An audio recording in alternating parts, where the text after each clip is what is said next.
Samantala, namahagi naman si Pangulong Bongbong Marcos ng mahigit 70 patient transport vehicles o PTVs sa Northern Mindanao at BARM.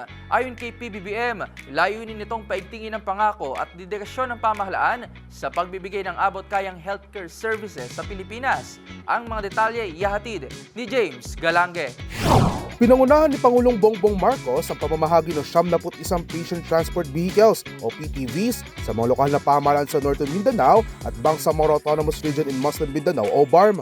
Sa isinagawang turnover ceremony, unang ipinamahagi ang 85 sa mga lalawigan ng Misamis Oriental, Misamis Occidental, Bukidnon, Camiguin, Lanao del Norte at Lanao del Sur, habang ang natitirang 6 naman ay para sa mga benepisyarong LGU sa BARM.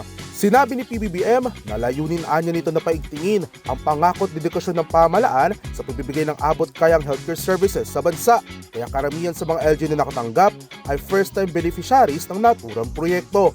Ang distribusyon ng state-of-the-art PTVs ay bahagi ng Medical Transport Vehicle Donation Program ng Philippine Charity Sweepstakes Office o PCSO. Bukod sa PTVs, may kasama na nitong mga oxygen tank, stretcher at blood pressure monitor na maaari din magamit sa oras ng pangailangan o sakuna. Para sa DZRH TV, ito si James Galange, una sa Pilipinas, una sa Pilipino.